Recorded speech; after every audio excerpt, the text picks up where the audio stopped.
Dear students, আশা করি ভালো আছো সকলেই। আজ আমি যে বিষয়টি নিয়ে আলোচনা করব সেটি হচ্ছে রাসায়নিক বিক্রিয়া। বিক্রিয়া কেমিস্ট্রির একটি গুরুত্বপূর্ণ একটি টপিক। আমরা যারা কেমিস্ট্রি পড়ি না তারাও মনে করি যে কেমিস্ট্রি মানেই বিক্রিয়া। অনেক বিক্রিয়ার জন্য অনেকে সায়েন্স চেঞ্জ করে আর্টসে যায়। তো এই বিক্রিয়ার যে ভীতি, এটা কাটানো খুবই সহজ। আজকের লেকচারে আশা করছি তোমাদের এই ভীতিটা কেটে যাবে। তো রাসায়নিক বিক্রিয়াটা কি? এটা একটা প্রক্রিয়া।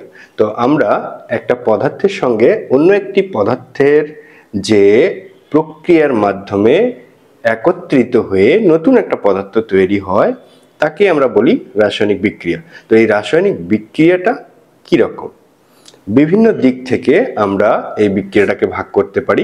রাসায়নিক বিক্রিয়াগুলোকে আমরা তিনটা বিষয়ের উপর ভাগ করে থাকি। একটি হচ্ছে দিকের উপর ভিত্তি করে, একটি হচ্ছে তাপমাত্রার উপর ভিত্তি করে, আর একটি হচ্ছে ইলেকট্রন স্থানান্তরের উপর ভিত্তি করে। আমি কি বললাম? রাসায়নিক বিক্রিয়াগুলোকে তিনটি বিষয়ের উপর ভাগ করে আমরা ভাগ করতে পারি। একটি হলো দিকের উপর ভিত্তি করে, একটি হচ্ছে ইলেকট্রন স্থানান্তরের উপর ভিত্তি করে, আরেকটি হচ্ছে তাপের উপর ভিত্তি করে। তো আজ আমি যে বিষয়টি নিয়ে কথা বলবো সেটি হচ্ছে দিকের উপর এবং তাপের উপর। তাহলে দিকের উপর ভিত্তি করে বিক্রিয়া দুই প্রকার।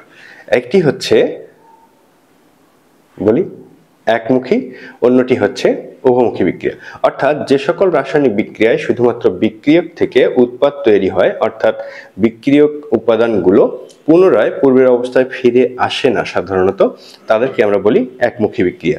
আর যে সকল রাসায়নিক বিক্রিয়ায় বিক্রিয়কগুলো উৎপাদে পরিণত হয় এবং কোনো না কোনোভাবে এই বিক্রিয়ক থেকে উৎপাদে পরিণত হওয়া উপাদানটি পুনরায় পূর্বের অবস্থায় ফিরে আসে, অর্থাৎ বিক্রিয়কের উপাদানগুলোকে আবার আমরা পাই, সেটাকে আমরা বলবো উভমুখী বিক্রিয়া। অর্থাৎ দিকের উপর ভিত্তি করে বিক্রিয়া কয় প্রকার? দুই প্রকার। একটি হচ্ছে একমুখী, আরেকটি হচ্ছে উভমুখী। ওকে, এটি গেল। তো আমরা এইটা সম্পর্কে বিস্তারিত জানবো। এর ফাঁকে আমি জেনে দিচ্ছি যে আরেকটি যে বিক্রিয়া আছে সেটি হচ্ছে তাপমাত্রার উপর ভিত্তি করে। যেমন এখন ওয়েদারটা কেমন চলছে, বর্ষাকাল শেষ হচ্ছে, শীতকাল আসছে, এই সময়টাতে কখনো তাপমাত্রা বেশি থাকে, আবার কিছুদিন পরে কি হবে, শীতকাল চলে আসবে, ঠান্ডা লাগবে। হ্যাঁ, এরকম রাসায়নিক বিক্রিয়া ঘটানোর সময় কিছু কিছু বিক্রিয়ার ক্ষেত্রে দেখা যায় কি যে বিক্রিয়া স্থল থেকে তাপ শক্তি উদ্গীরণ করে, অর্থাৎ তাপ শক্তি বিক্রিয়ার পাত্র থেকে বাহিরে বের হয়। আমরা হাত দিয়ে দেখব যে বিক্রিয়ার স্থলটাতে তাপ উৎপন্ন হয়েছে। আবার কিছু কিছু বিক্রিয়া আছে, যেমন শীতকালে আমাদের ঠান্ডা লাগে, মানে বাহিরের তাপমাত্রা আমার শরীরে থেকে তাপ শোষণ করে নিচ্ছে, এই জন্য আমাকে ঠান্ডা লাগে। এরকম বিক্রিয়ার ক্ষেত্রেও ঘটে যে সকল রাসায়নিক বিক্রিয়ায় সাধারণত বিক্রিয়ক পাত্র বাহিরের জায়গা থেকে তাপ শোষণ করে নেয়, অর্থাৎ পাত্রটা ঠান্ডা অনুভূত হয় আমাদের, তাকে আমরা বলবো তাপহারী বিক্রিয়া। তাহলে তাপের উপর ভিত্তি করে বিক্রিয়া কয় প্রকার? দুই প্রকার। একটা হচ্ছে তাপ উৎপাদী, আর একটা হচ্ছে তাপহারী বা তাপশোষী।